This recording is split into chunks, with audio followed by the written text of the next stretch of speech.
What's up, 92%ers? Welcome back to another episode of New Heights. Unfortunately, it probably won't be as good as the last episode of New Heights, where we set our own records, we set podcasting records, we set a Guinness Book of World Records. That's right. Thanks to the one and only Taylor Swift for hopping on and deciding to talk with two complete idiots that don't know anything about the music industry. And it was a doozy. So get ready for a much lower bar this week. But before we get to that, there is one gigantic piece of new news that just hit the waves. We did record this podcast on Monday, which was Travis's one day off. So he is not here to address this himself, but we felt necessary as a team here at New Heights to get together and send Travis and Taylor a giant congratulations for being engaged. Yeah! The proposal heard around the world. Yeah! Let's go! Welcome back to New Heights, ladies and gentlemen, boys and girls. A Wondery show brought to you by the NFL Sunday Ticket on YouTube TV. The NFL is back, baby. Oh, Nelly. Preseason is over. We're your hosts. I'm Travis Kelce, my big brother Jason Kelce out of Cleveland Heights, Ohio, and our UC Bearcats are coming to Arrowhead, baby. Come on, baby. Woo! Hopefully I know there's a hot mic, but all right now.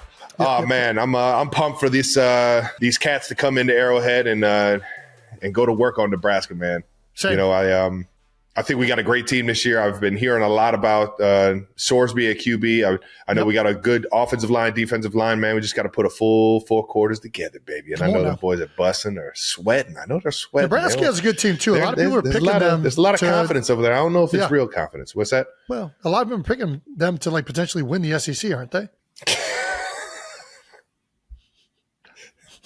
I did see that.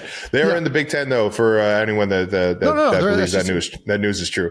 Let's get back to the show, though. Subscribe on YouTube, Wondery Plus, wherever you get your podcasts, and follow the show on all social media at New Heights Show with one S for fun clips throughout the week. Jason, why don't you tell everybody what we got coming up? 92%ers, we are officially 1 week away from the start of the NFL season, and we got another great episode for you guys. Potentially, actually, I'll just get it out of the way. It's not going to be as good as last week's or 2 weeks ago. You never know. But it's going to be hard to top that. We do we'll try our best. Yeah, we are going to debrief on everything that happened last episode with somebody that you might have heard of, Taylor Swift. We're also going to break down some of the biggest news and storylines from the NFL preseason. All right, now. Before we get into any of that, we are going to start with some new news. All righty. First bit of new news that we're going to let you guys hear about. Bud? Friend of the show, Taylor Swift, finally made her New Heights debut. Shout out to Tay-Tay. Shout out to Tay. I think we're up over, like 20 million views on YouTube right now. No, it's done really well. Last I looked. Yeah, I mean, listen, and it's all us. I can pretty much guarantee everyone tuned in to New Heights for our bond. And I think they tuned in because Taylor gave the world 2 hours that she's never given them before. No, it was gave everybody generous. A new album to get excited for. No doubt. It was incredibly generous. It was awesome. I'm going to go ahead and just like keep poking the bear to all the Swifties. I keep listening to this album. And I know she mentioned that it's going to be a lot more pop beats and everything, but it's still so poetic in how she like her melodies and her references and stuff. Yeah. It's just so much fun to listen to, man. I've been dancing all throughout the house. Do you have a favorite? We asked this before. What's your favorite? Do you have a favorite song yet on the new album? I'm not a politician, Jason. I think Opalite might be my favorite though. Opalite? It's that at least right now, every time it comes on, I always catch myself like I'm knee deep right now in the Swiftie Easter egg hunting. I am over. Yeah. Nice. I mean, you know I am because I keep sending you and Tay like stuff I keep reading. I know you guys don't want to read it, but I'm freaking going to make you guys read it because I'm interested. You're giving us all the good guys aren't shit. giving me fucking anything, which is pissing me off even more. She's good at keeping it an Easter egg. I know. I'm a very untrustworthy person. I get it. And I wouldn't trust me either because I can't keep a secret to save my life. I get excited. So yeah, poppy beats. You're getting your groove on, dancing to these things. What are you in an ideal world? What are you doing while listening to this album? I mean, it's music, Jason. You can listen to it any time of the day. It's good stuff. Can you work out to it? Yes, you can work out. I've like gone full. Where are you working out to? I've been doing some 1989 in my workouts recently. Just like gets the blood pumping. There you go, so, Max. It's like that Max or Metallica, Martin. which I mean, a lot of differences, but that's what they do. They make you move. They make you move. Upbeat, up tempo. Yes. Get the rhythm. Come on the kick drum. I don't know. Anyways, I don't know that it could have gone any better, and I don't think it could have gone any better. I mean, because of how open and incredible Taylor was. I mean, I think that's the biggest thing that I saw of the reactions of everybody out there who listened and watched the video in the episode was just, this is the first time they've seen Tay really unload for that long of a period of time. Yeah. And that like authentic and transparent of a way. And I think that it was incredible for her to feel that comfortable on the show to be able to do that. And it felt like it really resonated with the fans who who watched it. Yeah. It was just fun to hear everybody's take on, the beginning of me and her, and then just all the fun from the football season, and hearing her take on meeting you for the first time. I enjoyed the hell out of it. I don't think I had like expectations of what it was going to be. I knew it was going to get a lot of like eyes and ears, but at the same time, you just never know how the world's going to react. But so many people just keep coming up to me saying how much fun they had with their significant other, their kids, their family and friends watching that thing. And I know Tay walked away absolutely ecstatic and excited and happy that she came on here and had our first podcast experience with me and you, man. Well, the one thing, I mean, I took away a lot from the interview that, I mean, she's incredibly brilliant. She's very smart. She's very funny. Yes. All of these things. But very funny. The one thing I really took away, and it was highlighted by a lot of people out there, but I try to describe you to people a lot of the times. I'm like, listen, nobody knows Travis Kelce and dislikes him. Like, he is the epitome of like a great teammate. The people definitely dislike me, but I don't, not people that truly know you though. Like, that's the difference. People dislike you that don't know you, and they judge you without having any clue of who you are as a person. Everyone you're on with, like a team, like there's just a way about you that you've always been a magnetic human being, and you've gotten the best out of people and all this stuff. And when she said, "Thank you, brother," you were a human exclamation point, I'm just like, God damn, like this, she's fucking good with words. Like, I'm like, that is such a great way to describe. She was a banger. That is a great way to describe Travis Kelce. That's better than Big Yeti, the human exclamation point. That's my new nickname for Travis Kelce. Stealing that one. So I do have to ask you this. I mean, I kind of already know the answer because we've talked in depth, but I feel like this should be a question to you. The most important question from the episode is Taylor happy with the episode? She walked away like flying around. She was having so much fun. Getting to tell everybody about the album and obviously drop a few Easter eggs and see if everyone caught on. So there are Easter eggs. I only know so much, Jason. What's that Pinocchio doing behind you? What do you mean? No, it's Cause. Is it still there? Yeah. You'll see it down there. Little Pinocchio and Jiminy Cricket. Who is Jiminy the Cricket in Pinocchio? What does he represent? Aren't they Disney movies? Disney characters? It is, yes. All right. Let's move on. Yeah. All right. Very sad news for the Kelce household. Kylie has been dethroned. We knew it was going to happen. We knew it was going to happen. Kai was holding strong with I think she had like 7 million views. Like, in her own right, had a tremendous. Golly. I mean, we've had a lot of big guests. She was beating out Adam Sandler. She was beating out LeBron James. I mean, she had a great run. Yeah, Kai's the best, though. We get it. She got dethroned pretty good. And it was very quickly. We just need Kylie. Kylie just has to come out with an album. Kylie out. Listen, Kylie can sing now. I know. She has a voice of an angel. I don't know that she's quite the lyricist or performer that Tay is, but she can sing. Let's get into some stats. Swift stats. Let's hear 'em. We're calling these. All right.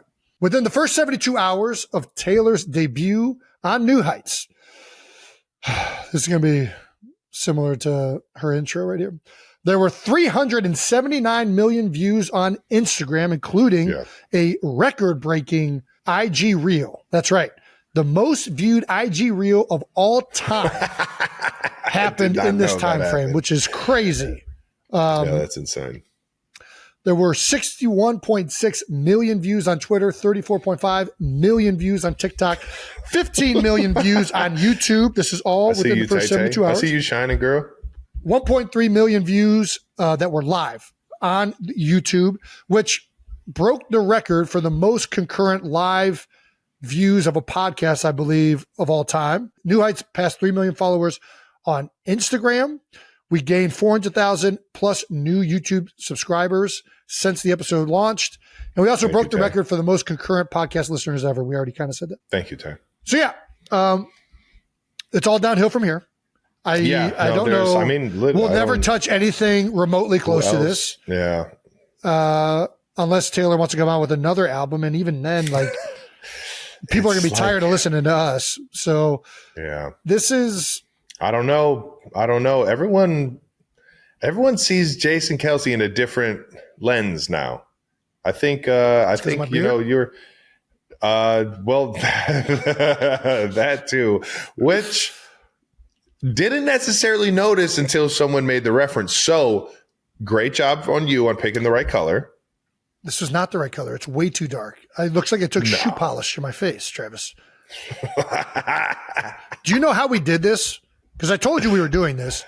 We took the one box that has your face on it, which I don't know if that's – so your hair is a little bit lighter than mine. Yeah, just a little bit. Right? So Libby had like the idea that we'll take that box, which is like light brown, and we'll mix it with the dark brown. And we'll get to like a somewhere in between, which is more like 50-50? I don't know what she did. She was the one playing chemistry. All right. I didn't touch these things. I came out of the shower. I mean, I don't even immediately, I looked like Billy Mays. Like it was the most ridiculous looking thing I have ever seen in my life. ShamWow. So for those of you that don't know, I dyed my beard. Orange clean. I dyed my beard, which many people did mention on the podcast. The dyed beard came from an idea for Garage Beer where I was going to do this bit where we go back in time. So I wanted to be younger. Initially, I was going to shave my beard completely. And then I was like, yeah, I'm not doing that. I hate my face too much. So I'm going to keep the beard, but I'll dye it to make me look younger, which did work. Objectively, that's going to come off great.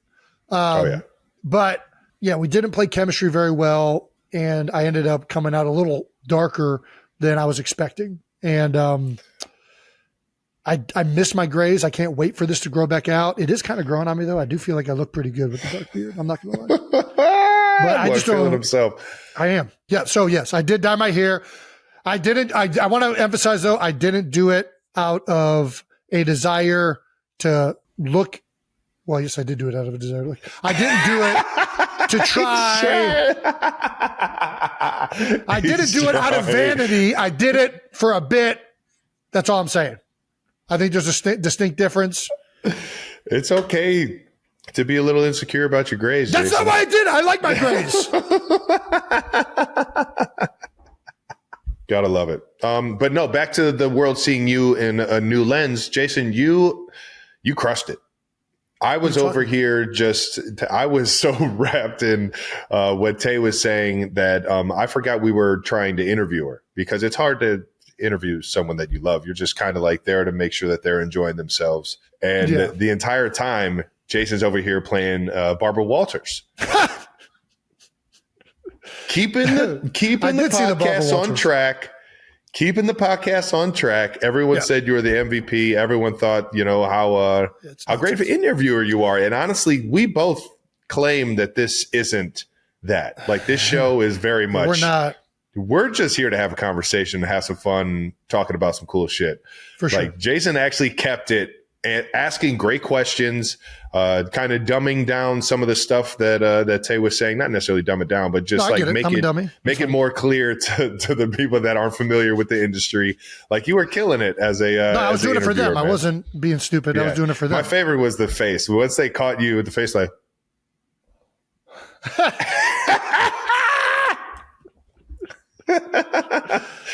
No, the whole time, all I said to myself was, Jason, ask the question and don't fucking say another word. Just let Taylor talk. Don't cut her off. I was like, all right. Don't cut her off. Don't say anything. Just listen. You stupid idiot. Don't ruin this. Don't. Nobody's tuning in for you, dude. But just don't drop the baby, man. That was the key. Don't talk. And shocker. That's all that I was trying to do. I will say it was similar. I felt like I knew that I was going to have to take the lead of asking the questions because I felt the same way when we did the Kylie episode. When you're both sitting right next to each other, it's hard to like stay on track within it feels weird interviewing. It feels like it felt better with you taking the lead and asking the questions in that episode. And then for this one, it felt like that was going to happen too. So anyways. Yeah. Well, nobody called me Barbara Walters. So, what else? We got some other good reactions. Mama Kels was at the premiere of The Kingdom, which you can check out now on ESPN and Disney. Yeah. She was asked, if she watched it and what she thought of the pod. She said, I did watch the podcast. I watch all of their podcasts. It was eventful. It was authentic. It was just something I think everybody was thrilled to see. It was very loving podcast. It was a very loving podcast. I'm going to say there's at least one lie in there. There's no way Mom watches every episode of this podcast. I'm pretty sure she does. There's no chance. You think she watches every episode? She's moving and shit. I don't think she watches every episode. Jason, she 100% watches every, both her and she's been listening to us talk for years. She listens. Yeah. No, she's not. She's not listening to this. That's like saying, no, she doesn't watch every game. No, she watches every game. She watches every game. She does. No, it's way different. You're so ridiculous, dude. Yeah, that's an awesome quote by Mama. Yeah, shout out to Mom. Shout out to The Kingdom. You know, and I think after watching it all and seeing, you know, even though it ended absolutely miserable for me last year, it was a special year. It was an eventful year, and there was a lot of ups. And a lot of things that happened throughout that year and throughout that documentary that, made you feel good, you know? And I think everybody should go and check that thing out and watch every episode but the last. Well done. Yeah, I mean, listen, I know firsthand what it's like to have a documentary year that you lose a Super Bowl, and neither of the documentaries are being made to try and capture that, I guess. Like it was more – they start from the beginning of the season, and that just ends up being what the case was. And it's the documentary shows a lot about the Chiefs' history. It shows a lot about Coach Reid's history and a lot of the players' backgrounds. And it definitely, shines some light on what this organization has been to the city and to the NFL, what the Hunt family has been to the NFL. So I think it's a beautiful documentary, and I think ESPN and Disney, I should say, have something special that everybody can go check out. Wonderful. Well, we also turned some dudes into Swifties, which we got a lot of people. I think bonus, right? Yeah, 100%. I had a few players and coaches that came across it and gave Tay nothing but praise. I think I think a lot of people saw her from a different perspective. It was just like Mom said. It was very genuine, and it came off so just real. And especially a lot of the stuff that meant so much to her that's happened throughout her life, and especially this past year has kind of unfolded in her direction. And it was really cool to see a lot of the guys in the building and around the city react the way they did.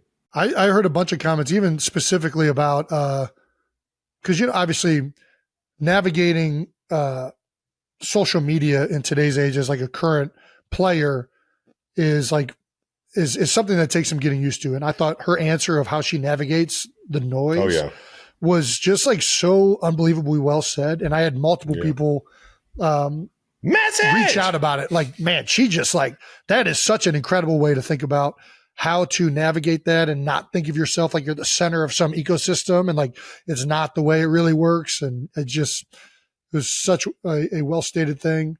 There's also some really good comments like this one from @LifeOfATroll6. I'm going through the comment section on YouTube, and it must be the most positive place on the internet right now. This one really got me. And I read this comment as well. from at SDread70. Got some cool shades on, driving in probably a truck. I don't know what he's in there, but full disclosure, I was a bit annoyed that this sports podcast was going to have a pop singer on. I was going to skip it. I've never been this engrossed in anything for 2 hours in my entire life. Friends, is it crazy for a 54-year-old dude to be Googling what is a Swiftie and how can I become one? I laughed. I got angry at her not owning her own music, and I got choked up. Seeing two people genuinely in love when all we heard all season is this relationship isn't real, it's a marketing scheme, et cetera, gave me a feeling I did not know I could have. I've always thought the Kelce brothers were just dudes with dope jobs. Like they could chug beers and they could chug beers with you if you met them. They don't act like famous people. Taylor seems the same. This showed all of their human sides, and I loved every minute of it. I thought that was a beautiful statement. And Pretty yes, well. we will chug beers with you if you have them. I'm all in for that. You hand me beer, I'll chug it. Yeah. S. Dreed. So all in on that SD guy. Reed. That was Yeah, very well awesome. stated. No, like we said, she came off just as genuine as she really is, man. And I think it was cool to see the world react to it, knowing that they hadn't seen her in that kind of light before. Yeah, I got nothing. That's why I love her. There is some other things. We've also been invited to almost every zoo and aquarium in America. That's right. They must not have heard what I said. I don't want to go to the zoo, although I will. Not that I won't. I don't want to go to the zoo and meet the otters. And no, I want to just be You don't canoeing. want to meet the captivity otters. You want to meet the wild. I want to meet one in the wild. Nice.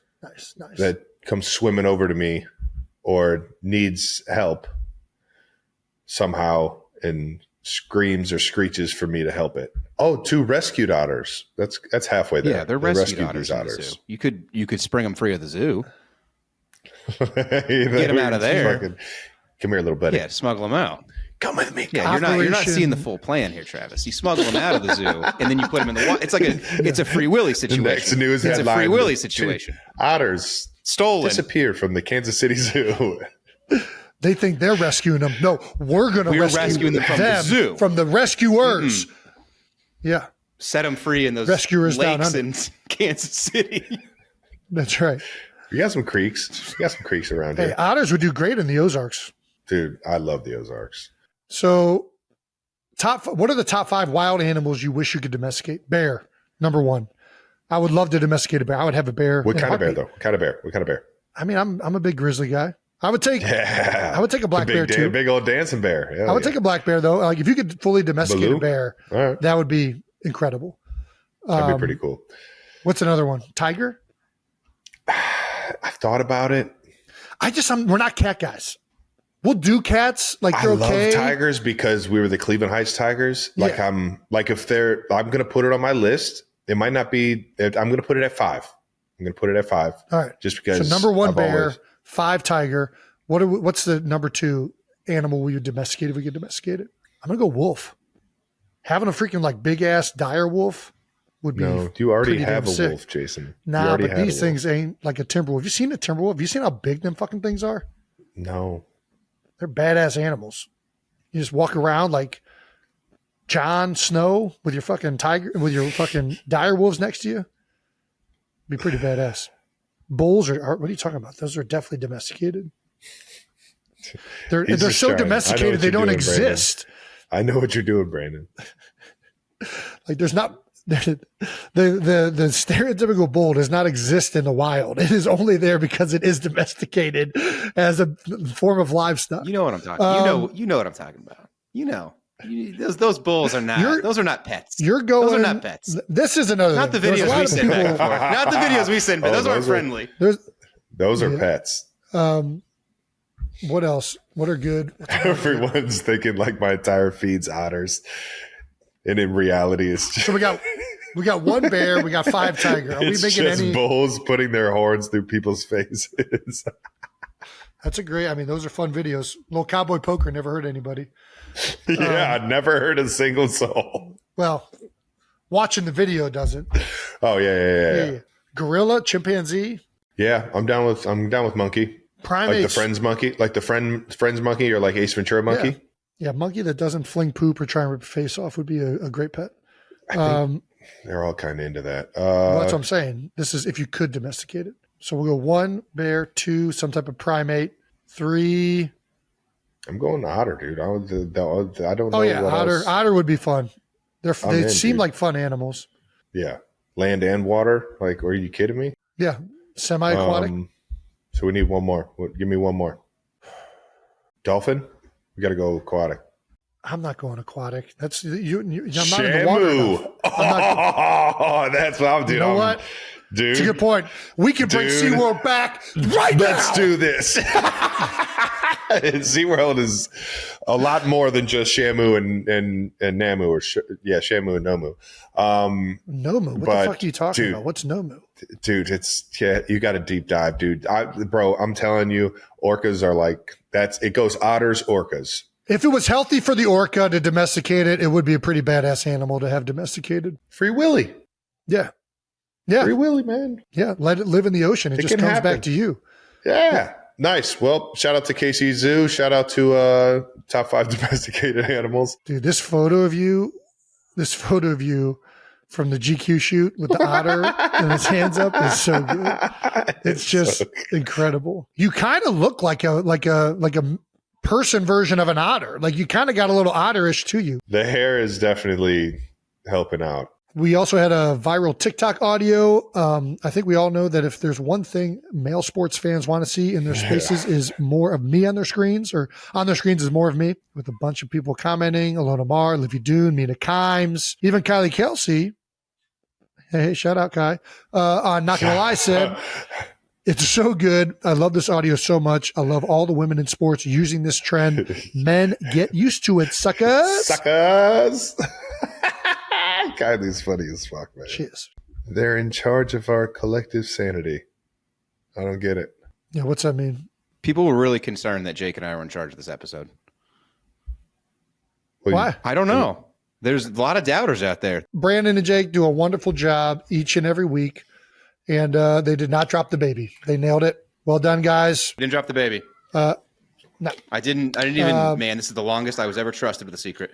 This was the phone call I got from Travis. Scared the shit out of me. Yeah, well, I was terrified myself. I thought I was writing my death sentence fucking talking to you. I was just like, dude. Travis called me one day and gave me This like is a it. 30-second, hey, It's happening. hey, so she's going to do it. Somebody will call you with details. Bye. And that was the only fucking thing I got. Also, I didn't talk to you about anything. You Also, don't even Jason know. doesn't know. Don't tell him. And I'm like, oh. Don't even. This message will explode in 15 seconds. And your phone is being tracked. They will know if you said something. That's So I spent a lot of time lying to people. Jake didn't find out till we were in the car on the way to Travis's house. I was just about to say, my Brandon favorite part of the trusted me story. for all of 48 hours. He was like, yeah, Jake dude, I need your help setting up Travis's new camera in Kansas City. And then we got in the car, and Brandon got a text by someone where I was like, oh, fuck, we're doing that this week. Oh, she doesn't work for Pat Mahomes. And I'm like, yeah, I've been lying to you. Yeah, we're not nice. talking to Pat today, buddy. Sorry. He's like, set up the camera. I only know what to do when it comes. I was off like, of the why the camera. fuck do you What need is- my help for that? He was like, clear your schedule. Also- I need your help. I do want to flag this. Jake is very difficult to get him to go places when you don't explain what he's doing. He asks a lot of questions. I'm just Yeah. Yeah. your ticket for Kansas City is Jake, you purchased. got to be Get on more. the plane You and got shut to the be fuck more up. He's willing like, to get out of the house. what are we going to Yeah. do there? Are we going to have dinner? And I'm like, just get in the fucking plane, Jake. Maybe We did have great Stop dinner. asking questions. Like, I have no time for questions with you. Just get in. You had to do the town with them. You gotta go, Dude, listen, honestly, we're gonna go someplace. We're gonna beat some dudes up, and I need you to not ask questions. we were going to talk to a very nice lady, and then okay. I need you to not ask questions. No and, questions. You're going to sign some forms. Don't worry about it. The world also got to see Jets Jake in fully stressed out glory. Jake, how did I was a little concerned watching these videos myself. Is your heart capable of handling this type of like stress? Like, what is I got it fixed to be able to handle this kind of stress. got it. nice. Look at the little hands. Sure. Yeah, I didn't realize Emily was just filming me all day. I would have tried to remain a little calmer. That's so good. Just hold on. Though. Not now. Watch, yeah. Stop. Stop. Please The stop. man has 2 laptops out. We were just, it felt, to everyone's point, like it felt kind of ridiculous that we were being trusted with this responsibility. And I was just very much in do not fuck this up mode. Do not drop the baby with Taylor's album announcement, which was a very very big deal thing that I did not. Yeah, I was yelling at my own computer. I'm so glad everything worked out great. It is very funny. And honestly, it's like shout out to Tay for really coming on the show and deciding to do this with us knuckleheads because this is something that usually happens meticulously on like Tonight shows and like programs that have like hundreds of people like working and operating them. Sure. And, like, she decided to come on New Heights with the off season of New Heights. A bunch of like dickheads that don't know what the hell we're doing. We've never done or handled anything to this degree. No. So yeah. No, shout out to Taylor. Way to go. Taylor's team took good care of me. So they made sure I didn't freak out halfway through. It was good. Yeah. But my only thing to add is like I look a lot like Jake stressing before we do things, but I'm glad nobody films me. The moment where I relaxed was when I asked her before we recorded, like, oh, hey, at the end we have like a section where like we're gonna like whatever question you have to ask, like go for it. And she was like, oh, I gotta ask Jason about that wax. And I was like, oh, we're fucking golden. We're good. Get her on camera right now. She gets the vibe. She understands exactly what this show is. Yeah. Fucking nails. Go. So that's when I finally like, relaxed. Well, thank you to everyone that tuned in. It was easily our most successful show of all time. And I think everybody, we have appreciated your comments. We appreciate how much you enjoyed the episode. Shout out to Taylor for coming on the New Heights podcast. But I guess now we talk about sports because this is a sports podcast. I think that wraps up new news. All righty.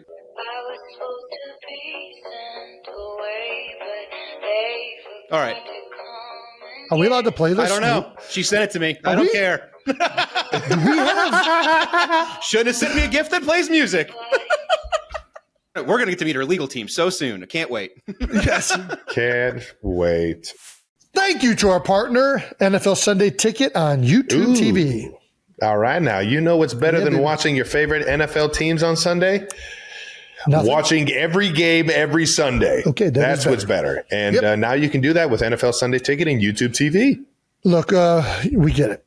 Being an NFL fan means never wanting to miss a moment of the action. That's why we're pumped about this. You can catch every out-of-market game, local games, and national games all season long with NFL Sunday Ticket and YouTube TV. And the multi-view, you can watch up to 4 games at once. I mean, that's a pretty damn good deal.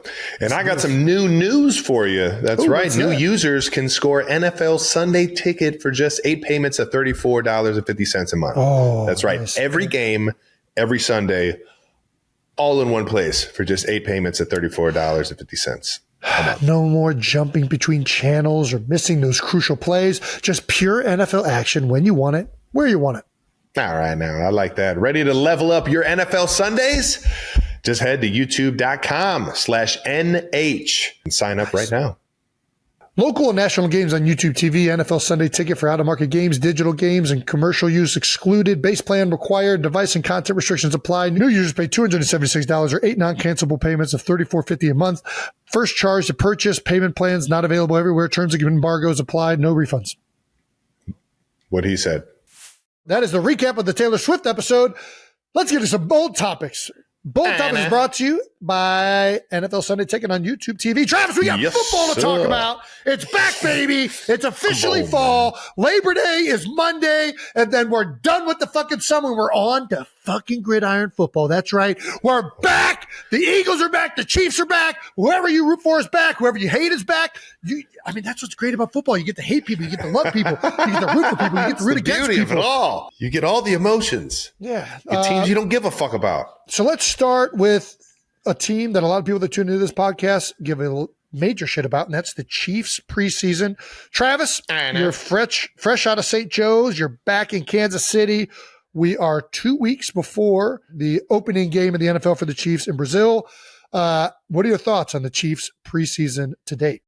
Man, it was fun out there in St. Joe, and I think we, the first 2 games we didn't show a great showing in terms of the starters all the way to the fourth quarter and everybody that finished the game. And I think that last game was a little bit better, man. But the Bears figured it out at the end. But at the end of the day, it's all about that chemistry, that mold, that culture that you're setting in preseason during camp, during the time that you get back from camp, getting ready for the last couple of preseason games. And we still got a lot of work to do these next 2 weeks, getting ready for the Chargers down in Brazil, man, which I'm super pumped about.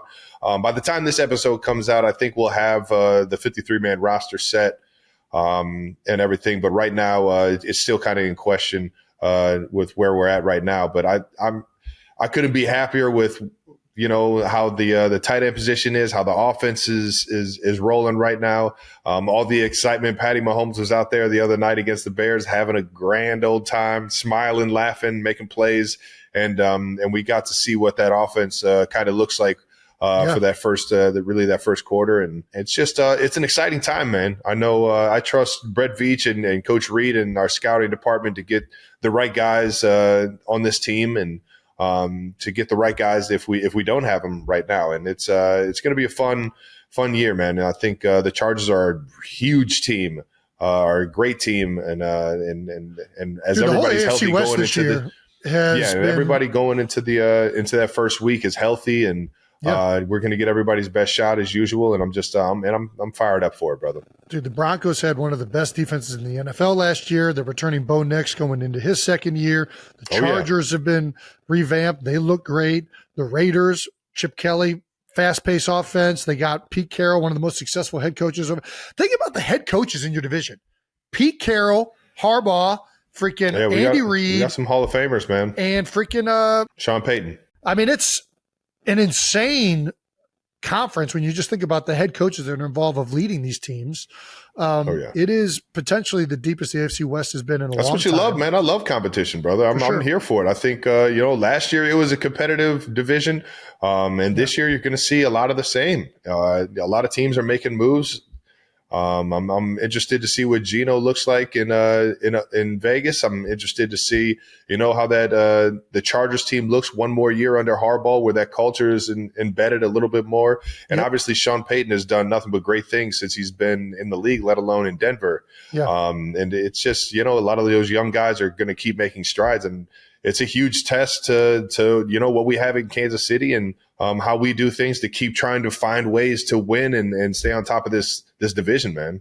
Yeah, it's hard. Was there a renewed sense of, hey, we want to improve markedly? Or do you think that, I guess what I'm trying to ask is, like, having lost the Super Bowl, knowing that you guys need to get better to win this year, like it's just a different dynamic. I feel we won the most games that we have since I've been here in the regular season. That's a great point. It was far from a disappointing year in terms of like what the expectations were. Obviously, we lost the Super Bowl in an ugly fashion, but it was still a very good team last year. Yeah, I think we got a lot of those pieces back, which makes us feel comfortable that we can do what we do and take it up a notch. Obviously, there's things that you got to get better at. There's things that you look back at last year, and I'd reevaluate myself every single day, every single game, like that. Looking at the entire work of things last year. That's why I chose a different preparation and a different route in terms of prepping for the season. I think everybody has to have that, and to be honest, that's what Coach Reed is unbelievable at. He's unbelievable at challenging men in the building to be able to one up themselves and become better at all aspects of life, let alone the football field. But definitely when we're in that building, I think he does a great job of challenging everybody to find that next level that you got to unlock. Yeah, absolutely. He's the best in the business, and he has been for a long time. Andy's the man. Let's talk about the new pieces. You brought up you guys got new pieces, and there's some exciting ones. We got Rashee Rice coming back. He might be suspended for a little bit, but he will be back this year. Xavier Worthy has another year under his belt. Rashee looks great. Xavier Worthy looks great. Yep. We got Pacheco's back and healthy. Pop is back healthy, running around. Kareem gets an off season and a training camp under Andy Reid and is flying around, looking just as good, if not better than last year. But I want to talk about specifically, you lose one big piece. You lose Joe Thuney. Big Tune, which it was awesome to see him on the field against the Bears, man. I fucking love Tune. We have new pieces coming in this year. Josh Simmons, we talked about how big of a fan I am of this kid coming out of Ohio State. If that knee is healthy, Kingsley slides into guard. How have those two played throughout training camp? They look pretty good in that last preseason game. Simmons definitely looks like he's holding it down on the edge. Is this a big step with those new pieces for the Kansas City offensive line? I got all the confidence in the world in this offensive line, man. These guys, they're in sync, and that's what getting the preseason and training camp is, to get these guys in sync. Big Creed is up there, another year under his belt as a leader. Trey Smith, another leader that is just got paid and is worth every single fucking penny, if not more, man. Yeah, there's a lot of confidence and a lot of games played, a lot of wins underneath a lot of these guys. And even adding Jawan Taylor. But you had a guy like Josh Simmons in there, who's one of the most athletic offensive linemen I've ever seen in my life, just in terms of pound for pound strength and just how explosive he can be. And he sees the field well. He's a smart player. And I think all of this is going to help us out. And then Kingsley moving into guard, I think, is going to fit him. I can't say is going to fit him. He's been looking great all camp. And I think going into the season, he's gonna be able to play a lot more free, a lot more physical, and just that second year under your belt, you feel more confident. You feel more, you got that reassurance of how you need to go about things and how you're gonna have to play this game in this offense. And I got all the faith in this offensive line, man. There's also the simple fact that guard is easier than tackle. Like, let's face it, left tackle is one of the hardest positions to play in football, and the fact that he was even trying to do that. If he can bend and play inside a tighter phone booth style with good feet, he should be able to translate to guard just fine. Which he is. I'm not trying to throw shade any which way. The left tackle position was an issue for the Chiefs, and you saw it affect Pat in multiple ways. He was antsy in the pocket, and when that was solidified, when Joe Thuney slid out there, the offense started functioning again, and they struggled again with it in the Super Bowl. If Josh Simmons stays healthy and he can protect Pat's blind side and they can function from the pocket better and Pat feels more comfortable, it is going to directly lead to a better Kansas City offense. That's the reality of it. I think it's a big freaking move. If both these guys can play the way they have in the preseason and continue to develop a chemistry together and lock down that left side, it is going to make Pat Mahomes play so much better. And that's encouraging if I'm a Chiefs fan. Yeah. And obviously, we got beat on all four phases, or all three phases, I would say, in the Super Bowl. I think there's no question, but it was a whole lot more than just our offensive line situation. Well, I'm excited about Josh Simmons. I'm excited about Kingsley at left guard. I think he's going to do much better inside. I think that the right side picked right up where it left off. Let's show this freaking highlight by Trey Smith. I mean, you look at him finding work there, and then he's not done. He's still fucking blocking. And this is a preseason game. Trey only knows one speed. He's been one of my favorite players to watch since he entered the NFL. I just think he plays the game the right way. He's an enforcer. Ferocious. He's a great teammate. This made me so excited when I saw it happen, because I just love guys that play the game this way. He's helping the center. He helps the right tackle, and then he catches the guy beating the left tackle late, trying to make a play. I mean, it's just such a great clip. This is literally the bull that I send you on Instagram, the bull videos, dude. Yeah, exactly. One dude and then another dude. Trey Smith is just a domesticated bull. Is that what we're saying right now? No, they are not domesticated. That's right. All right. Well, either way, Trey Smith is still Trey Smith. Pacheco is still Pacheco, fully back, all gas, no brakes. Oh my gosh, man. I was in tears. Once I found out he was okay, I was in tears laughing at this shit. Look, just oh god damn, dude! I didn't see that. You gotta go down, dude. Anytime I get hit on the sideline like that, I am falling down immediately. Dude, I'm going limp head first into the concrete wall. Straight. That's how you break your neck. That's like the first thing they tell you in hockey is like, if you're going into the boards, do not go into the boards with your head down. That's a great way to break. Like, check this out, dude. Oh my God. Oh my God. That is He was so trying aggressive. to keep his balance and he just couldn't, man. That's too funny. He's all good though, ladies and gentlemen. He's all good. And whenever I go to the sideline like that and I get smoked, because the chains, the photographers, there's so many people on the sideline. They're not their awareness level is low. Yes. That's what I'm saying. It's like, bro, just go down. Just go down. You're going to save yourself a headache sometimes. And but Pop's all good. So we're all good, baby. We also got it says new wide receiver, but Tyquan Thornton has been on the team since last year. But man, it is good to have my guy, man. High energy, fast as all get out. So we got another deep ball threat here in Kansas City, and Pat found him this past week against Chicago, man. And I think that's just a little glimpse of what you're going to see out of him this year. And then we've been giving Josh Simmons a lot of love. Probably too much love for a rookie, if I'm being honest. Like, he's still got to go out there and he's going to have his rookie he looks woes. pretty good. It is what it is. I like the way he bends, and I like how athletic he is, so I'm going to state it. But show him some love. The other person that I want to shout out is Ashton Gelati. Like, first of all, the clip of him and Josh Simmons getting into it, I like that. I like when dudes are kind of competitive and coming with like a fieriness to it. I thought it was the appropriate amount. Threw a couple hands, getting in people's faces. You know, he kind of got thrown around. Nobody's backing down. Yeah. And then I saw, I think maybe the next day or 2 practices later, they showed like one of the one-on-one clips on Twitter, and Ashton got him. Like, and I think that Josh is a very good pass protector, and he caught him leaning, got his hands, and got right around the edge. And then there are a bunch of clips in the last game where the motor is just very apparent. And to me, half of being like great on defense, especially defensive line, is just like never stopping. Like, if you play with relentlessness, I mean, nobody blocked him right there. I think Jets Jake might have been able to make that tackle. Listen, but he 100% has that though. He 100% has exactly what you're talking about. This guy has a motor, man. When he's got a motor not stop, where you just keep going. It makes such a difference. Whether it's in pursuit, you get a lot of sacks that way. Like, look at this. He's fighting through the left tackle. He's dude.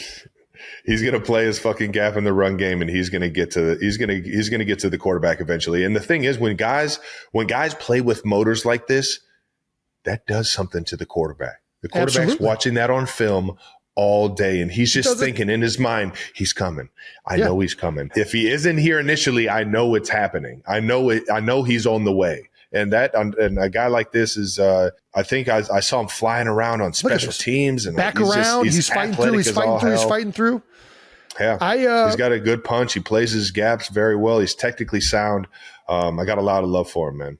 If you have 11 guys playing with relentless effort and hustling to the ball, that is a very hard thing to function with on offense. And I just saw that right away. Was apparent to me watching him. And don't lose that, brother. I mean, that is something, and it's noticeable by an offensive lineman too.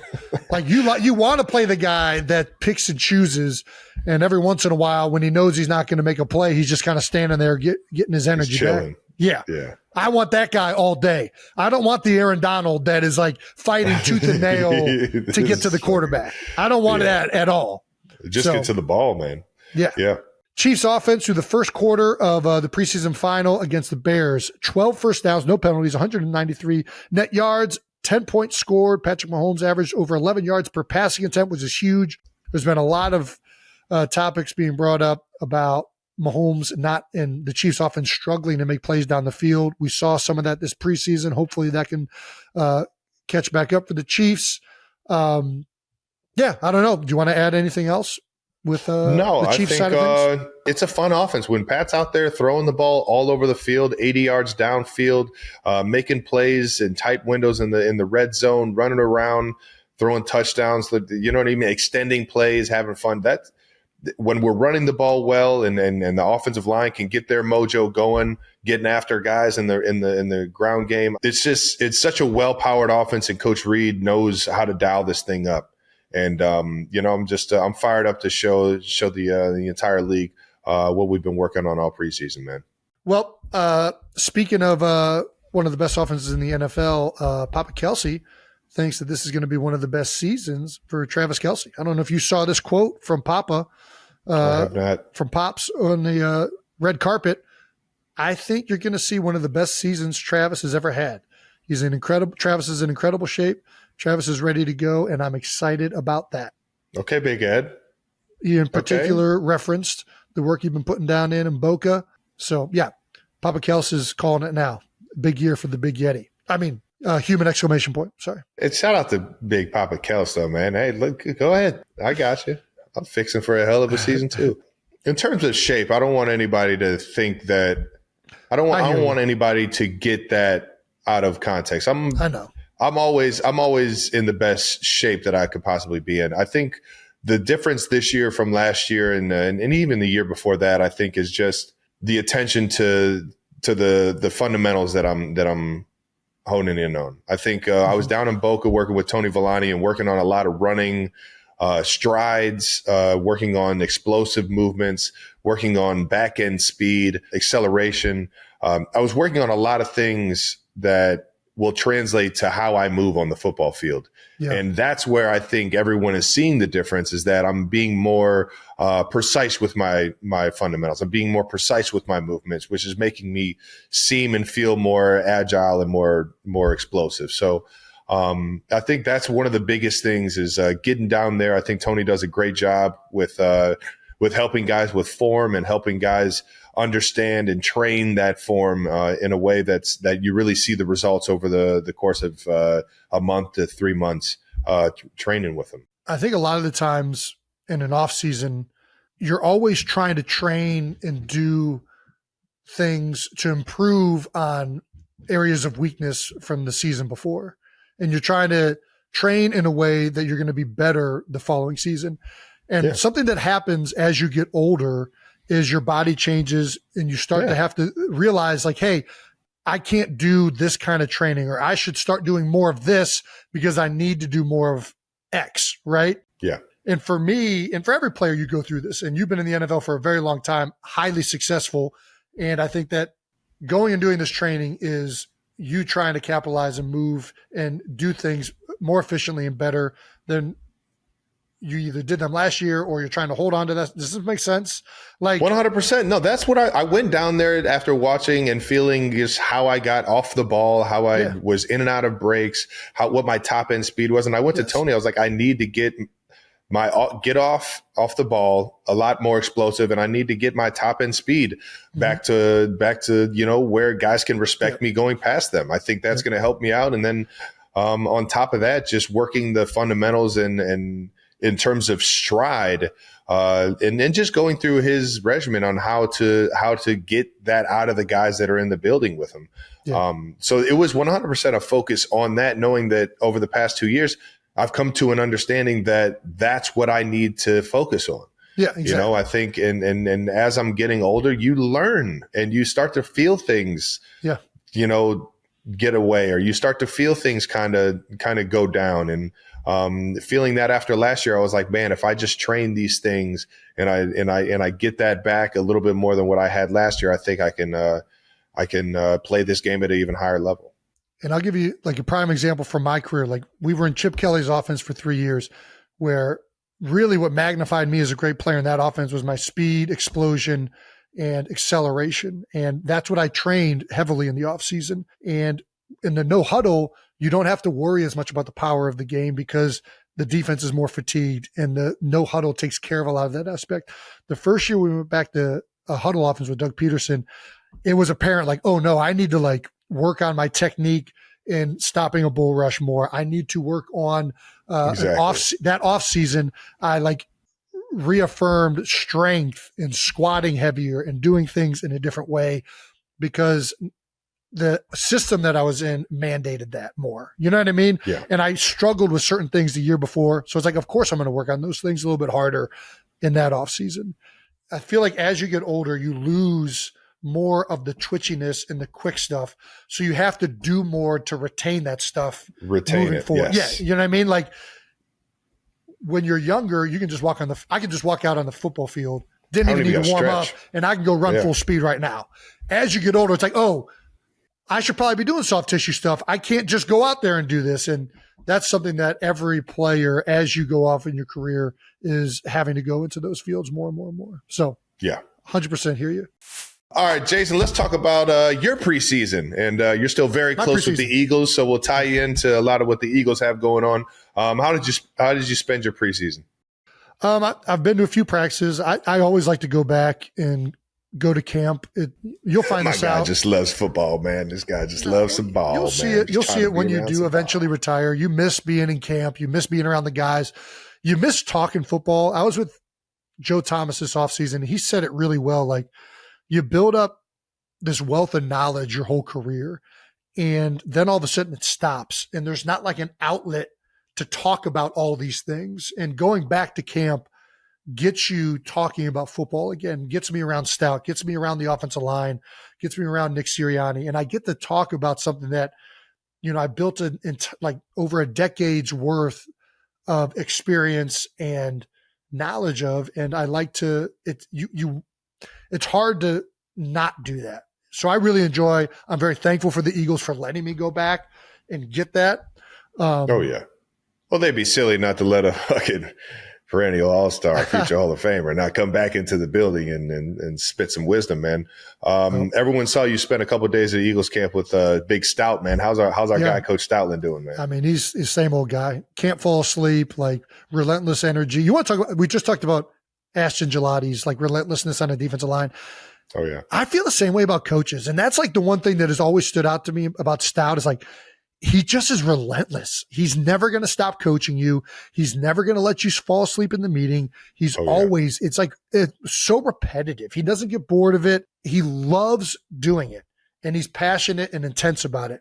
Were you ever a sleep in the meetings kind of guy? Did you ever just? I'm not going to say it's never happened, but it was really hard for me to fall asleep in meetings. I'll be on my phone sometimes. If we're going over something I've been over a million times, I might doze off into that. But I was pretty locked in. I was pretty locked in. You catch me in class, I am fucking snoring. You get me in a football meeting, though, I'm right here with you, Coach. Well, and part of it's love like, talking some ball, baby.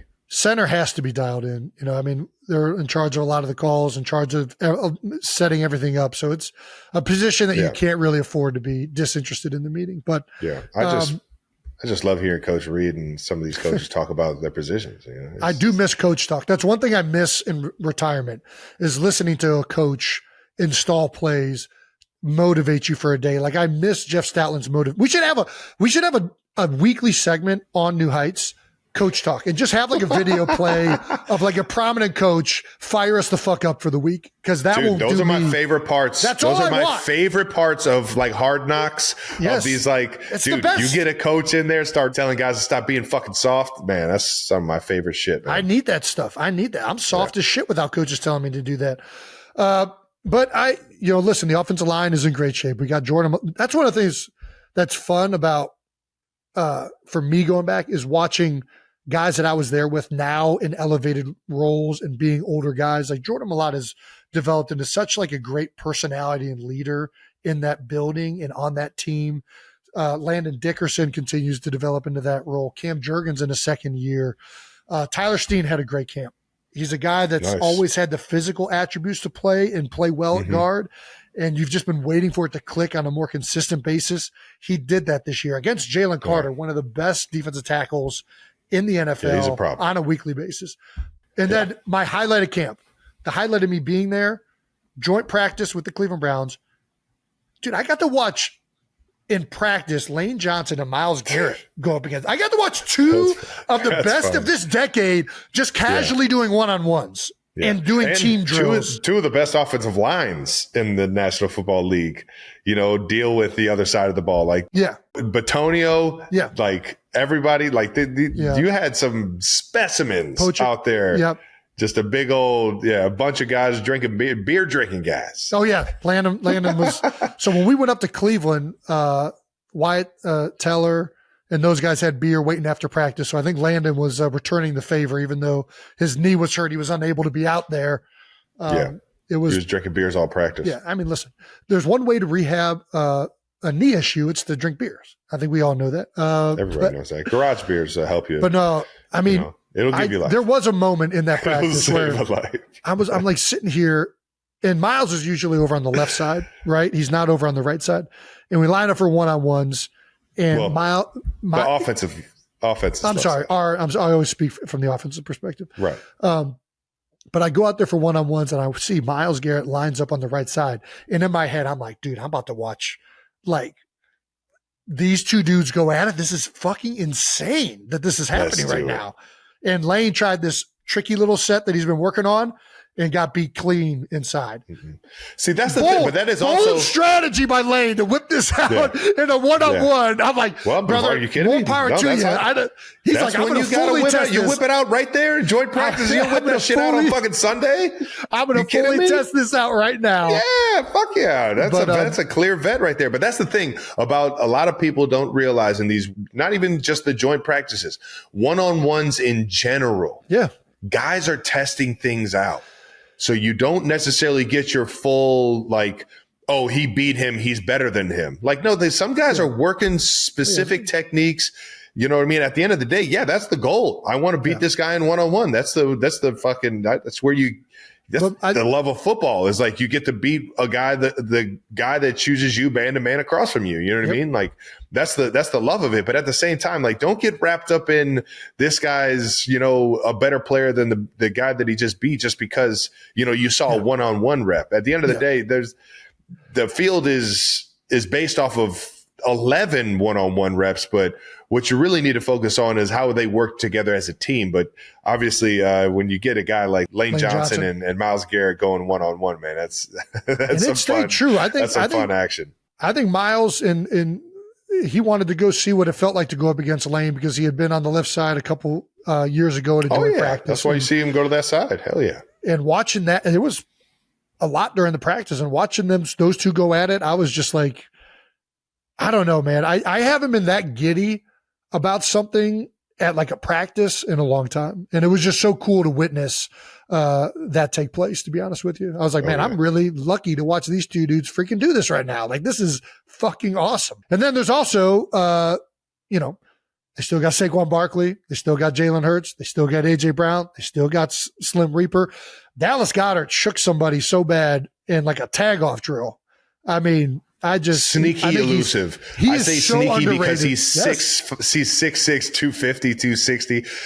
Sneaky elusive. I agree. 100%. Yeah. And then watching everything that Vic, and I just have so much respect for what he did last year with that defense and how he rebuilt that thing. All those coaches on that side.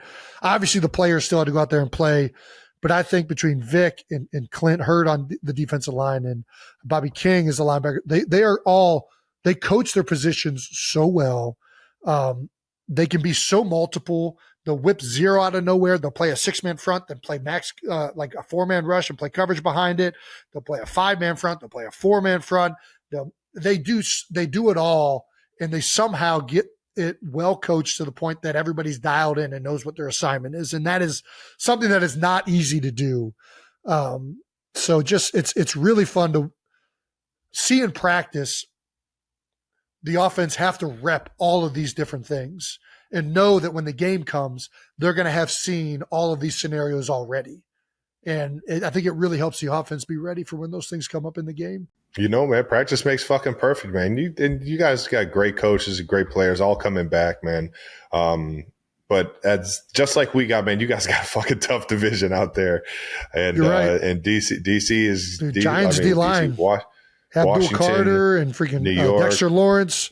Obviously, the Cowboys, obviously new head coach. Defense going back to Matt Eberflus, back to when he was with Dallas. I think that's what it's probably going to feel like. He's a little Rod Marinelli disciple, 4 down. They're going to move the front a lot, I bet. I'm excited to see how they transition to that. For the first game of the year. And then Washington. I mean, they just I was hoping they weren't going to get McLaurin signed. Washington. Smart job, players. Josh. Way to get McLaurin signed. That's a big one.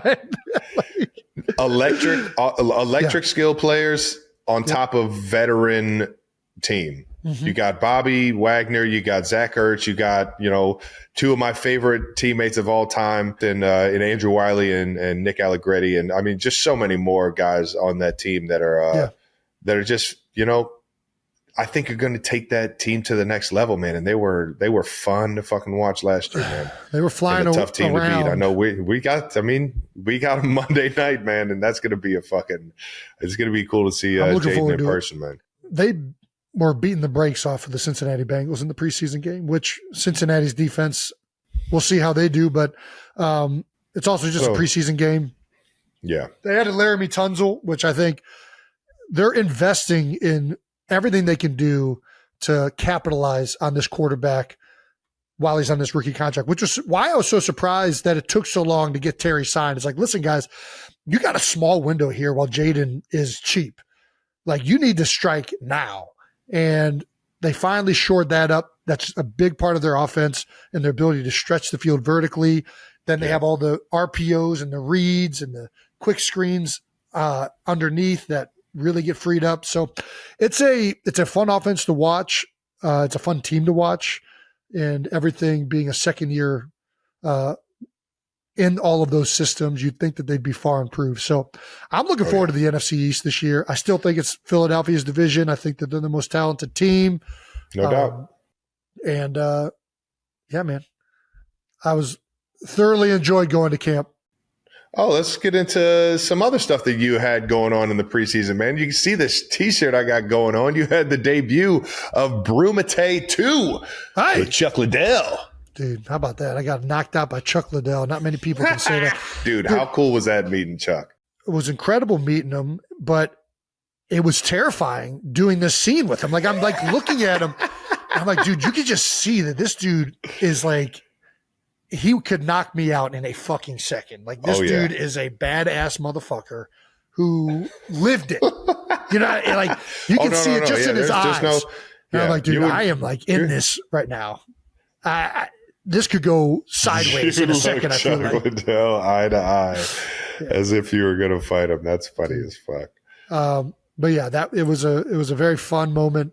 Not only to film that with Chuck, but we've done some great things with Garage Beer and the whole team that embraces these stupid ideas to just have fun, embrace some nostalgia, and just, I don't know, do things in a creative, different way than everybody else is doing them is just a blast. So shout out to everybody, Jordan, Phoenix. There's too many people to name. You got to give shout out to Honey Bobo. Always. Honey Bobo. That's right. Bo Allen has been a big theme. I think we're just going to try and kill him off in every single thing we do now. Like, he's the Kenny, like he just dies in everything. I don't know. We're figuring it out. Hilarious. Anyways, we've had some fun. It's been a good off season, but I'm ready for football to get ramped up. Eagles versus Cowboys to start the NFL season. The banner will come down in front of, it's just like whoever schedules this stuff, Roger, great job. That is a great scheduled home opener for the Philadelphia fan base. It's one of the biggest rivalries in the National Football League, if not the biggest. And it's, they just came out with America's Team, the documentary of the Cowboys in their heyday, even though there's a lot of controversy around what's going on right now with the Cowboys. Yeah. That's never an indication of what's actually going on. Yeah, but at the same time, what's going on right now in the media with Jerry Jones it's never an indication of what's actually going on in that building. Well, listen, since you brought it up, it is on the topic. For those of you who have been living under a rock, Jerry Jones and Micah Parsons, their star player on the defensive line, have been, they've been at it, man. Micah wants to get paid, and things have culminated into not the best scenario. Jerry Jones claims Micah Parsons' agent spiked negotiations, told us to stick it up our ass. Harsh words, which his agent has told multiple reports, has told multiple outlets. Is there a video of Jerry Jones saying he told us to stick it up our ass? I don't know, but apparently if there is. I gotta fucking hear Jerry Jones say that. Micah's agent is told multiple outlets these claims are false. He did not say that. This whole situation, it feels so weird to me. I don't know. I get that, you might not want to pay a guy what he's owed. I mean, he's one of the best defensive players in the league. Actually, I don't get that. Yeah, I don't know. Maybe I don't. I don't know what there is. I don't know what the controversy is. You would think that one of the team's best players would get the backing of the organization, man. I only know one way. I've seen it happen here in Kansas City with a lot of our players, and I feel like that negotiation was always understood that, the team wants you there if you've worked your ass off and you've done it in a way that has, represented the team in the right way. Yeah, you're a good leader. You are respectful of your teammates. All this stuff. Yeah, exactly. All that good stuff, man. And I just don't know. There's got to be more to what's going on than we know. It just feels like there's one common denominator here, right?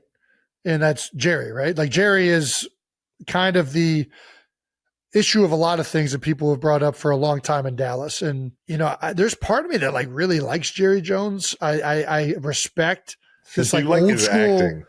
I do. Hey, in Landman, that freaking scene in Landman is he nailed that. I do love that scene. It was so good. And there's an old schoolness to him that I appreciate, but you have to find a way to work this out. I feel like if you're the owner with Micah Parsons, and it just feels like it's not going in the right direction. There's so many variables. I just feel like there's no right or wrong way to handle these kind of things. It's just, that's fair. It's tough. The best you can do is still be a great teammate, still be somebody in the building, because those relationships, if you do sign that contract and get back in, you don't want those to be tarnished. And I'm not saying that this is what Mike is doing. I'm just saying how I would handle this kind of stuff is that you always just want to be known as a great teammate, a great player to be around, and hopefully they figure something out, man. He's one of the best players in the league, and you would hope that he gets paid. Yeah. Has he said how much he wants? That is another great question. Did he say, I want to be the highest paid? Has he said, yes. I mean. So Parsons, in the final year of his rookie contract, set to earn $24 million. Goddamn, rookie first-round pick. Those rookie contracts are still substantial. 100% they are. But at the same time, him being the highest paid, that you get double that. He's seeking a deal exceeding $40 million, which I think puts him in the TJ Watt, Myles Garrett, all those of those two guys are the only two making 40 a year. Yeah. Yeah. It would potentially make him the highest paid non-quarterback in the NFL is what he's looking for, which, that's a lot of money. Who knows what Jerry has offered him? This feels like more than just the numbers at this point. Take the Trey Hendrickson thing in Cincinnati. They're not agreeing on the numbers, but it doesn't feel like there's a personal affront. Whereas with the Micah situation in Dallas with Jerry right now, it just feels like not only are they off on the numbers, but they're in the media voicing their opinion. Yeah. Yeah. There's some type of breakdown of relationship almost. I don't know if he's going to play week 1. I mean, he's not said he hasn't going to play, which is a strong indication that I think he probably will play. And I hope he does, because as a fan, I just want to watch him play. He's one of the exactly. Yeah. He's one of the best players in the league. Love watching him play. And I'll always be on the player side. So hopefully Dallas can pay him what he's worth. No doubt. Let's get to some other preseason news, Jason. How about let's talk about the Browns quarterback room? A little bit more controversy, huh? Old Cleveland at 2-1-6, where we grew up. They're still, ever since they came back, they've been trying to find that quarterback that takes them to the promised land and turns the Browns into a winning franchise. They had Baker Mayfield, who seems to be doing pretty good in Tampa Bay. Took them to the playoffs. Yep. I played him in the playoffs. Really good player, really good team. But now they got a few guys. Looks like as of today, they got 3 QBs on the roster: Joe Flacco, Dylan Gabriel, and Shedeur Sanders. All righty. Yeah, I mean, listen, shout out to Joe, first of all. I was teammates with Joe in Philadelphia for a brief moment. He can sling the pill, and he had a really good year in Cleveland a couple years back. So, I think the spectacle that has been made around this seems excessive, and I get it. Shedeur is the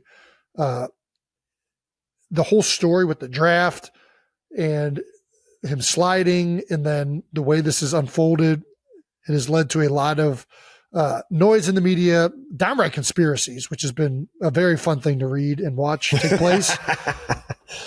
But, I think that my analysis of this is usually the most logical answer is correct, and usually the simplest answer is correct. And give the people what they want. Well, I'm not going to give the people what they want. What they want is an outlandish take that everybody else is giving them. But what I'm going to give them is, Stefanski and the Browns are trying to do the thing that they feel gives them the best chance to win football games. Otherwise, they're getting fired and they're going to lose all their jobs. And at the end of the day, I think I was going to say give the people what they want in terms of the Browns fans. Oh, gotcha. Start Shedeur. Yeah, for sure. I mean, listen, what do I want to watch? I want to watch Shedeur Sanders. Who doesn't want to watch that? But put him in, coach. Yeah, give the people what they want. The world wants to see him go out there and not only play, but have success. At this point, guys are rooting for him. This isn't anything against Dylan. This isn't anything against Joe. I'm just saying the excitement is there for him to go out there. He's going to put eyes on the screen. He is going to bring people to the game. It is what it is, man. I would love to fucking see it, man. Yeah. I would love to fucking see it. Well, we're not going to see it. We're going to see Joe Flacco, and I think. The last time we saw Joe in a Browns game, he was ripping. Did pretty good.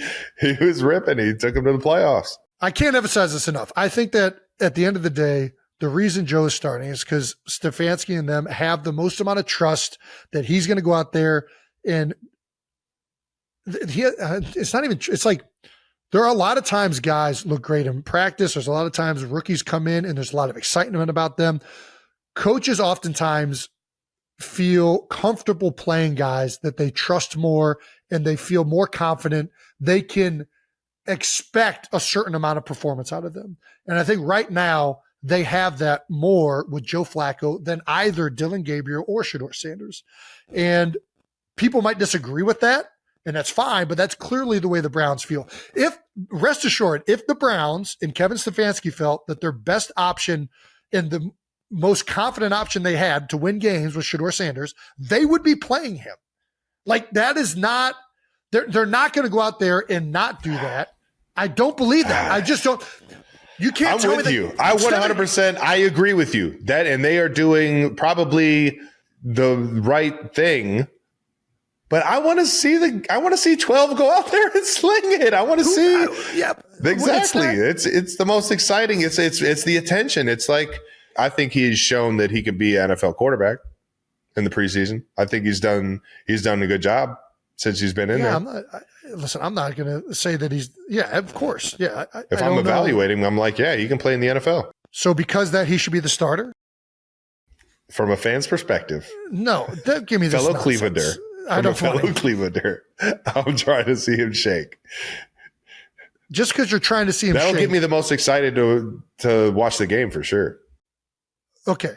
As a head coach, okay, what is your job? Is your job to make the fans happy and to give them who can shake? Or is your job to try and play the person that you think is going to give your team the best opportunity to win games? Yeah, all right, you're onto something. I am right there with you. I want to see Shedeur Sanders play as well. All I'm saying is I don't think the dialogue happening right now is good for Shedeur Sanders. I don't think it's good for anybody. Just let the kid develop and have faith that the Browns as an organization know what they're doing at the quarterback position, right? All right, that's fine. I love Joe Flacco. That wasn't a shot at Joe. Some Browns fans are upset with the lack of reps given to Sanders. I just don't know, what was the expectation? That's what's confusing to me. Every quarterback drafted where he's drafted is no, but this is my thing. Every quarterback that's drafted where he's drafted at, they're practicing with the 2s and 3s. Yes, I am frustrated that I didn't get to see him dominate and get a ton of reps with the 1s. I would have loved to see that too, but I don't know why there was this expectation that he wasn't going to go through the same process that every 4th and 5th round pick goes through in the NFL, which is, hey, you got to dominate on the 2nd and 3rd string first, and then you start getting reps.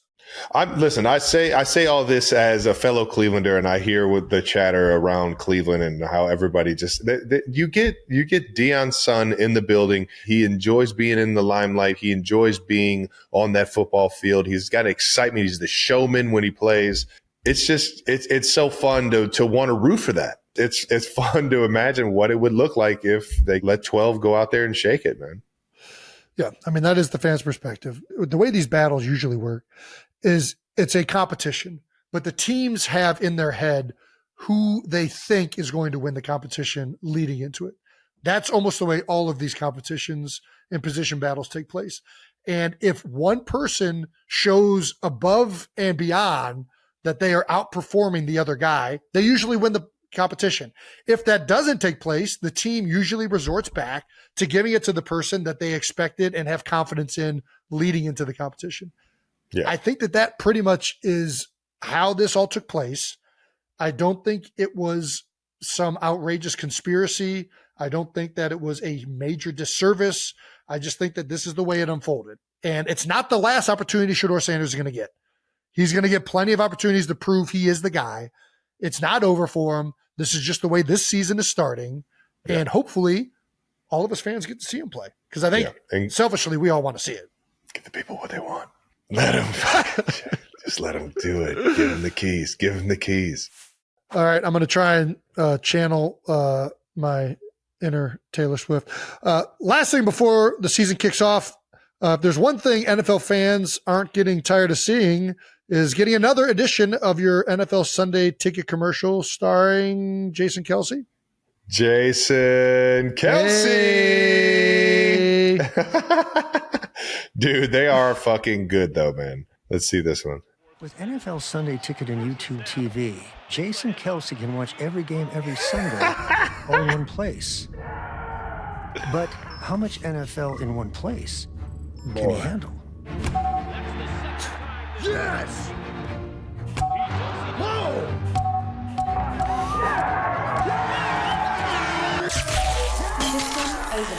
What have we done? NFL Sunday Ticket and YouTube TV. Every game, every Sunday, new users. Jason getting fired up for some football, baby. What's better than that? Listen, I'll say this. First of all, it's a joy to do those commercials. YouTube TV keeps it fun. I cannot emphasize as a fan, and I'm not getting into anything other than user experience. It was so goddamn frustrating not being able to get the NFL Sunday Ticket without having DirecTV for all these years. And that is not, I'm not trying to throw shade at DirecTV, but the fact that I can now have YouTube TV downloaded on my phone, on my iPad, on my television. I don't need, I can get all of the games outside of the ones that are on streaming channels, which is a little frustrating if I'm not going to lie. But I am so fucking happy to be able to watch football no matter what I'm doing. Hell, you were watching TV, you were watching football games at a tennis match last year. Yes. Yes, I was. Like, I just really appreciate that the Sunday Ticket is with YouTube TV. I think the ease at which it is to navigate and watch football has made me a whole lot happier. Young people will never know how frustrating it was to try and watch every game in the NFL.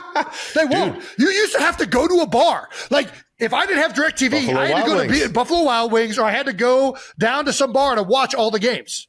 Now, Buffalo I just Wild Wings fucking was the can only have place I knew that had a ball. Any iPad I want. I don't have to have some ridiculous satellite on the side of my house. I just need a fucking Wi-Fi. I don't even need Wi-Fi. I can just have LTE streaming shit while I'm mowing the grass. I can be watching NFL games. It's the fucking best thing in the world. All right.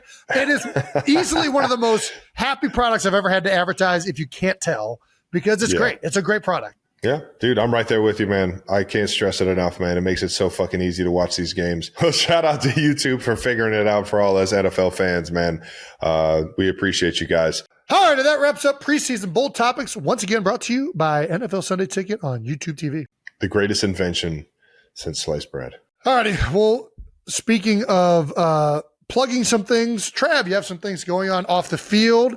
I got so much shit going on. Kelce Car Jam is back for a third year in a row, baby. That's right. Yeah. Kansas City, get ready to show up and show out for another car show. We do it every single year for the Foundation 87 and running. And this year it will be held Friday, September 26th from 5 to 8 p.m. at Knuckleheads here in Kansas City. Nice. So make sure you get your tickets at 87running.org. That's www.87running.org. It's one of my favorite events to do, man. And the entire city shows up every single time. I love Kansas City for always showing up. My Foundation 87 and running is helps support the underserved youth in Kansas City and Cleveland, where we're from in the Heights, and specifically Operation Breakthrough here in Kansas City, which has been an organization around for a long, long time that's helped out the Kansas City youth and has really raised a lot of just a lot of kids, man. Put them through school, help them get educations, help them eat throughout the week when their families couldn't necessarily provide, man. And it's such a beautiful organization. But a lot of the people that are familiar with 87 are running my foundation, what we've done at Operation Breakthrough, they know about the Ignition Lab and all the STEM programs that we've helped create for these kids that they wouldn't have so otherwise. And it's pretty cool, and it's unique to anything else I've ever seen dude, it's awesome. In it's foundation cool. work. And I'm very honored to be a part of it. By all means, there are so many people that I should be able to give a shout out to that have, made this thing what it is, and have helped these kids really learn these STEM programs. And one of the things that they've done that I love shining light on is they took an old school Bronco and turned it into a modern electric car.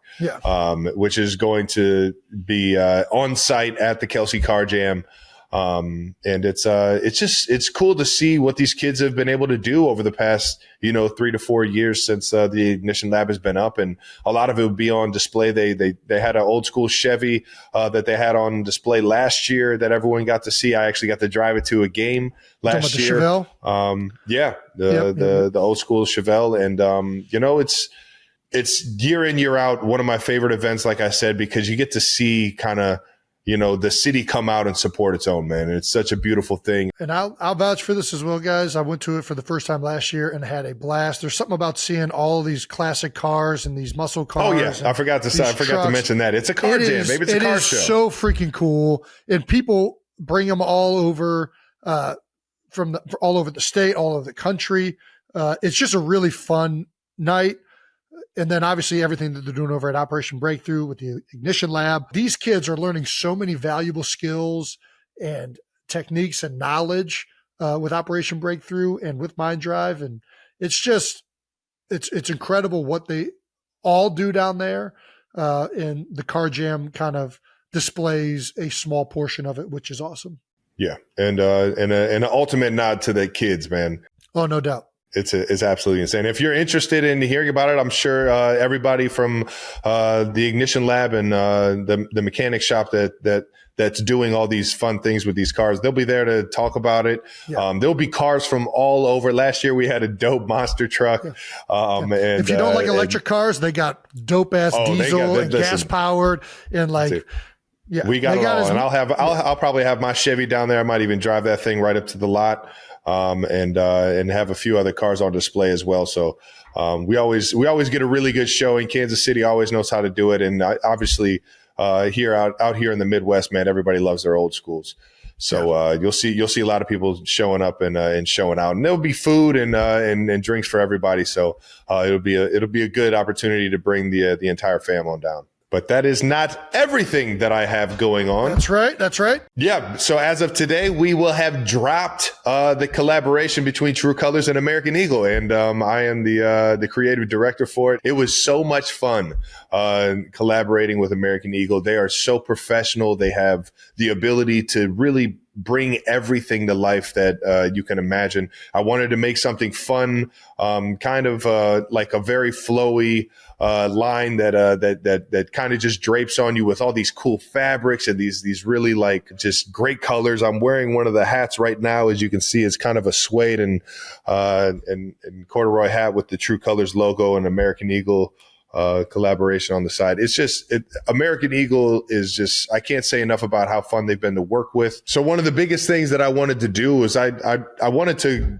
collaborate with a lot of the up and coming. But most importantly, as creative director, I wanted to bring some amazing athletes and friends who are, just real stars into the campaign and really help push this brand and this collaboration. So we got a bunch of huge upcoming athletes like Anna Frey, young and upcoming tennis player, Drew Allar from a fellow Clevelander, quarterback at Penn State. Hell yeah. Cayenne Anthony, Carmelo Anthony's son, absolute stud on the court over at Syracuse. Jeremiah Smith, who is the national champion, best wide receiver in the country over at Ohio State right now. We got AZ Fudd, national champion out of UConn, one of the best basketball players in the country. And then Suni Lee, gold medalist, Olympian. Yes. Yeah. And so it's a crazy lineup of athletes, and it's been so fun, man, meeting every single one of them and hearing their story. I just can't wait for everybody to not only see the line, but see how cool these athletes make it look. I can't wait to check it out, Trev. Sounds like it's going to be awesome. Oh, yeah. I'd be silly if I didn't give everybody on the True Colors team a bunch of love. Our brother, Harry Clark, helped me a lot in terms of HC the Great, baby. He's one of the best people you ever meet, and he did a great job in helping kind of channel the direction of what we wanted in this. And Chris Pearson helped get the star-studded athletes that we have. So it was a real family environment. And one more last shout-out. Danny Salcedo does so much for me off the field, and she does so much for True Colors, and she was unbelievable at connecting all the dots. She absolutely crushes it in the fashion world and in the creative world. So I can't thank everybody enough for really getting this thing rocking and rolling for me, man. Well done, Trev. Excited for that. So that being said, everybody, True Colors and American Eagle collab. The first line drops today. That's right. August 27th. Nice.